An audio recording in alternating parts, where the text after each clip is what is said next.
Hello નમસ્તે મિત્રો।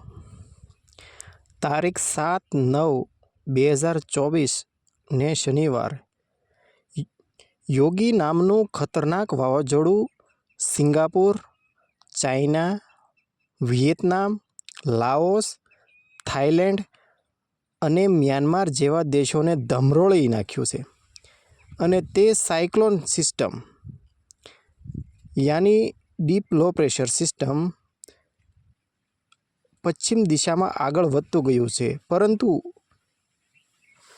આ વાવાઝોડું આગળ જતાં વિખેરાઈ ગયું છે અને આ વાવાઝોડાના નામ યોગી છે અને નામ જેવા જ તેના ગુણ છે। તેના ઝપટે જે ચડી ગયું તે સર્વનાશ કરતું ગયું છે। આ યોગી વાવાઝોડાનો વ્યાસ 5 દેશોમાં ફેલાયેલો છે અને તેની પવનની સ્પીડ 150થી 180 કિલોમીટર સુધીની બતાવવામાં આવે છે અને સાથે ખૂબ ભારેથી અતિભારે વરસાદ થાય છે અને તે વાવાઝોડાની ઝપટમાં જે આવ્યું તેનો તે સર્વનાશ કરી દીધો છે। એટલે કરોડો રૂપિયાનું નુકસાન અને તમામ દેશોને થયું છે અને જાનમાલની બહુ મોટી નુકસાની થઈ છે અને ધીરે ધીરે તે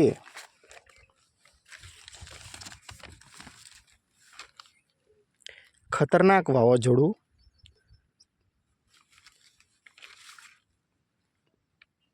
પશ્ચિમ દિશામાં આગળ વધતું ગયું છે।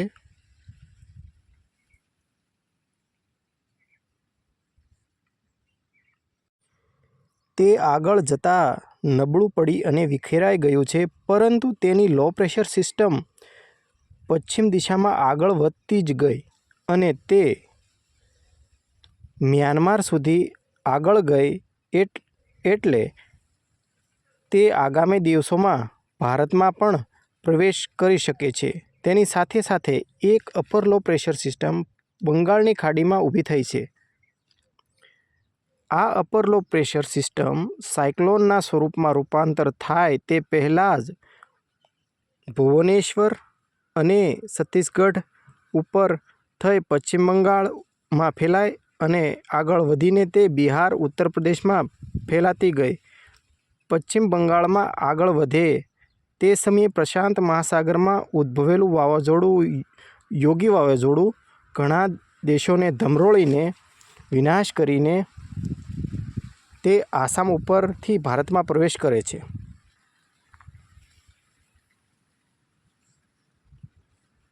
તે સિસ્ટમ બંગાળની ખાડીની સિસ્ટમ સાથે ભેગી થઈને આગળ વધે છે અને ખૂબ મજબૂત થઈ જાય છે અને પછી તે પશ્ચિમ દિશામાં આગળ વધે છે। અસલમાં બંગાળની ખાડીની સિસ્ટમ આગળ વધીને લો પ્રેશર સિસ્ટમમાં પરિવર્તન થઈ પશ્ચિમ બંગાળ, છત્તીસગઢ, બિહાર અને પશ્ચિમ ઉત્તર પ્રદેશ ઉપર સ્થિર થાય છે।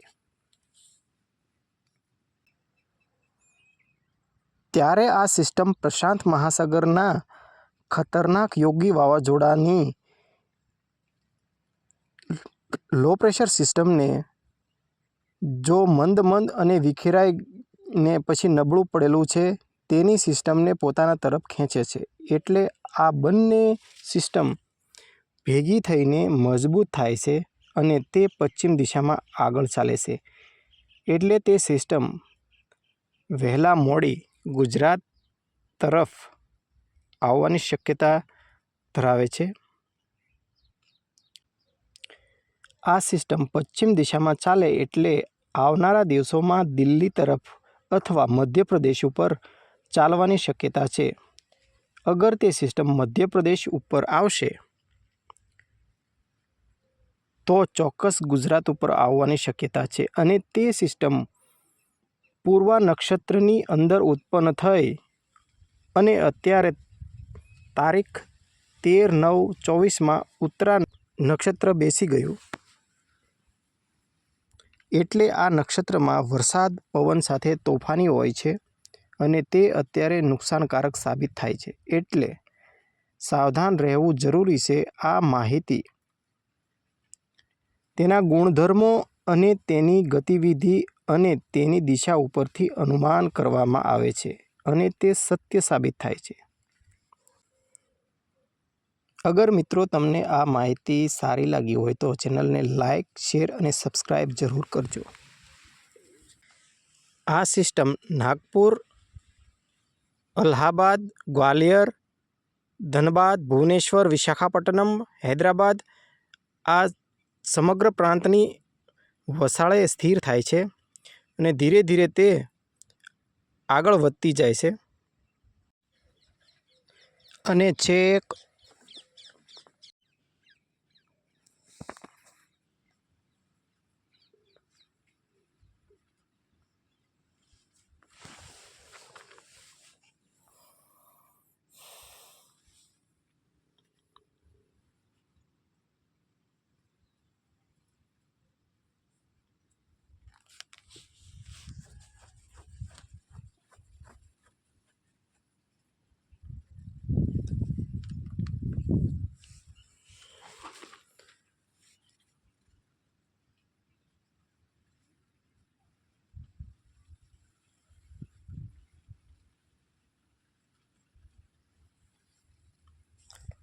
મધ્યપ્રદેશના સરહદ સુધી પહોંચી જાય છે.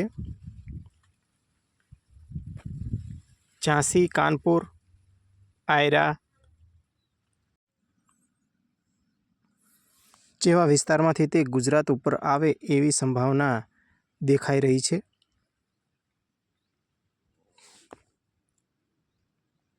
એટલે આવનારા દિવસોમાં સારો એવો વરસાદની પણ શક્યતા છે.